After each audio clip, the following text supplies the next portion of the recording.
ഇതുപോലെ തന്നെ വളരെ പ്രധാനപ്പെട്ട ഒരു സംഭവമാണ്. അടുത്ത നൂറ്റാണ്ടിലേക്ക്, വരുന്ന കാലഘട്ടത്തിലേക്ക് നവോത്ഥാനത്തിന്റെ ചിന്തകൾ വളർത്തിയെടുക്കണമെങ്കിൽ അതിന് തക്കതായ ഘടകങ്ങൾ ഉണ്ടാകണം, അതിന് തക്കതായ കീഴ്ഘടകങ്ങൾ ഉണ്ടാകണം. പ്രാപ്തരായ, അനുസരണശീലയുള്ള, അച്ചടക്കമുള്ള കീഴ്ഘടകങ്ങൾ നമുക്കുണ്ടാകണം. ആ കീഴ്ഘടകങ്ങൾ ഇല്ലെങ്കിൽ, ആ ഘടകങ്ങൾ ഇല്ലാതിരിക്കലാണ് നല്ലത്. ആ ഘടകങ്ങൾ ഒരിക്കലും ഘടകകക്ഷികളാകുമെങ്കിൽ അതിനെ ഇല്ലാതാക്കുവാൻ നേതൃത്വം ശ്രമിക്കണമെന്നാണ് ഈ അവസരത്തിൽ സമൂഹത്തിന് പറയാനുള്ളത്. അതിനൊരു തീരുമാനം, നേതൃപരമായ തീരുമാനം ഉണ്ടാകണം. അതുണ്ടായേ പറ്റൂ. 20-30 വയസ്സിന്റെ ഇടയിലുള്ള ചെറുപ്പക്കാർ ആർത്തിയോടെ, അലച്ചയോടെ തൗഹീദിന്റെ തീരത്തേക്ക് പാഞ്ഞെടുത്ത് ദാഹം തീർക്കാൻ വന്നപ്പോൾ നേതൃത്വം അവരെല്ലാം പെരുവഴിയിലിട്ട് ആർക്കും തിരിയാത്ത ഭാഷ സംസാരിക്കുകയാണ്. അക്രമികൾ, ലാലിമീങ്ങൾ, ഈ സമുദായത്തോട് കൂറില്ലാത്തവർ, ഈ തലമുറയോട് ഒരു തരത്തിലെങ്കിലും സൂക്ഷില്ലാത്തവർ. ആർക്ക് വേണ്ടിയാണ് നിങ്ങൾ ഈ പ്രസംഗിക്കുന്നത്? ആർക്ക് വേണ്ടിയാണ് നിങ്ങൾ ആർക്കും തിരിയാത്ത ഈ ഭാഷ സംസാരിച്ച് നടക്കുന്നത്? ആർക്ക് വേണ്ടിയാണ് നിങ്ങൾ ഈ വിഷയം അവതരിപ്പിക്കുന്നത്? സമൂഹത്തിന് അറിയേണ്ടതാണ്. ഈ കുട്ടിയെ നിങ്ങൾ അറുക്കരുത്.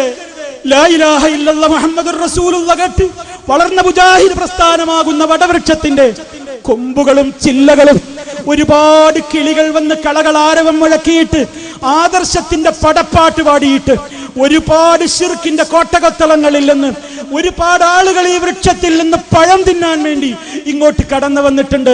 അതിന് കാരണക്കാരായ ആ കിളികളിരിക്കുന്ന ചില്ലകളെ വെട്ടിമുറിക്കരുത് നേതാക്കളെ. വിനീതമായ അഭ്യർത്ഥനയാണ്. ഈ വടവൃക്ഷത്തെ കൊത്തിമുറിക്കല്ല. നമ്മൾ ഒന്നാണ് മുജാഹിദുകളെ. നമ്മൾ എന്ത് തർക്കമുണ്ടെങ്കിലും, എത്രത്തോളം വിട്ടുവീഴ്ചക്ക് പോയാലും നാം ശ്രദ്ധിക്കേണ്ടതുണ്ട്. തൗഹീദ് തൗഹീദ് എന്ന് ക്യാപ്സ്യൂളാക്കി എണ്ണുന്നവർ പോലും തൗഹീദ് എന്താണെന്ന് വ്യക്തമായി പഠിച്ചിട്ടില്ല. റിസാലത്ത് എന്താണെന്ന് വ്യക്തമായി പഠിച്ചിട്ടില്ല. എന്നിട്ട് നാം എന്തായി? വിഷയങ്ങളൊക്കെ പഠിച്ചു എന്ന മട്ടിൽ ആരോരിക്കും വേണ്ടിയിട്ടില്ലാത്ത, ആർക്കും ആവശ്യമില്ലാത്ത ഏതോ കണ്ണിന്റെ പുറത്തും മലക്കപ്പുറത്തുമുള്ള വ്യക്തിയെ പറ്റി ചർച്ചാ വിഷയമാക്കി പണവും ഊർജവും ചെലവാക്കുന്ന സമൂഹത്തിന്റെ നേതൃത്വത്തോട് പറയാനുള്ളത്, ഈ ശവമഞ്ച പേര നിങ്ങളെ ഉണ്ടാവുള്ളൂ. ആ ഉത്തരവാദി മറ്റാരും ആയിരിക്കുകയില്ല. ദൈവത്ത് എന്താണെന്ന് ബോധ്യപ്പെട്ട സമൂഹത്തിലെ നേതൃത്വമായിരിക്കും ഈ ഉമ്മത്തിന്റെ സകല മാറാപ്പും പേരേണ്ടി വരിക എന്ന് മനസ്സിലാക്കണം. കാരണം ആ പരുവത്തിൽ ഈ ഉമ്മത്തിനെ പെരുവഴിയിലിട്ടിട്ടാണ് സമൂഹം വേറെ ഏതോ ആവശ്യത്തിന് വേണ്ടിത്തിരിക്കുന്നത്.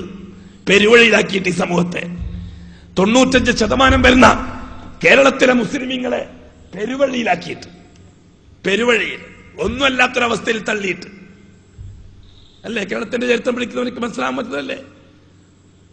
അല്ലാഹുവിന്റെ വഹദാനിയത്തും കേരളത്തിലെ മുസ്ലിമീങ്ങളും തമ്മിലുള്ള ബന്ധം മനസ്സിലാക്കിയാൽ എന്താണ് നമുക്ക് മനസ്സിലാക്കാൻ കഴിയുക? ആർത്തിയോടെ, അലച്ചയോടെ അള്ളാനെ അറിയാൻ വേണ്ടി ആഗ്രഹിച്ച് അണഞ്ഞടിച്ചു വരുന്ന യുവസമൂഹത്തിലെ ലക്ഷക്കണക്കിന് കുട്ടികളെ പെരുവഴിയിൽ തള്ളിയിട്ട് നേതൃത്വം ആർക്കോ വേണ്ടി സംസാരിക്കുന്നു. എന്തോ സംസാരിച്ച് സമയം കളയുന്നു. ആർക്കും തിരിയാത്ത വിഷയങ്ങൾ, ആർക്കും വേണ്ടാത്ത വിഷയങ്ങൾ, ആരോ എഴുതിത്തള്ളിയ വിഷയങ്ങൾ അല്ലേ? മാപ്പ് തരുമോ അല്ലാഹു തആല നേതൃത്വത്തിന്?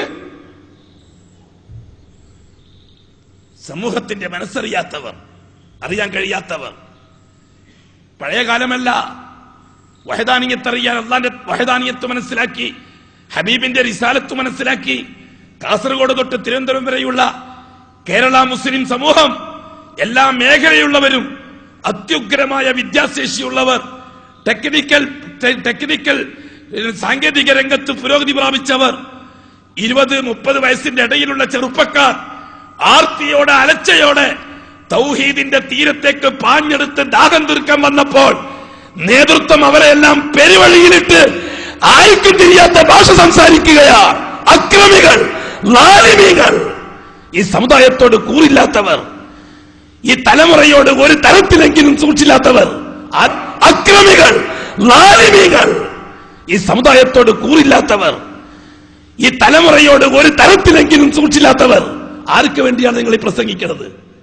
ആർക്ക് വേണ്ടിയാണ് നിങ്ങൾ ആർക്കും തിരിയാത്ത ഈ ഭാഷ സംസാരിച്ച് നടക്കുന്നത്? ആർക്ക് വേണ്ടിയാണ് നിങ്ങൾ ഈ വിഷയം അവതരിപ്പിക്കുന്നത്?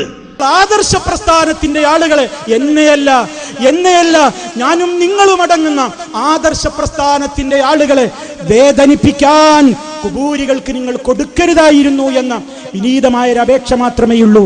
അള്ളാഹു നിങ്ങൾക്കും നമുക്കെല്ലാവർക്കും തൗഹീദിന്റെ പാതയിൽ ഒന്നിച്ചു മുന്നേറുവാനുള്ള ആഫിയത്തും ദീർഘായുസ്സും നൽകിക്കൊണ്ട് അനുഗ്രഹിക്കുമാറാകട്ടെ എന്ന് പ്രാർത്ഥിക്കുവാനല്ലാതെ അത് ശബ്ദമായി ഒന്നും പറയാൻ ഞാൻ ഉദ്ദേശിക്കുന്നില്ല.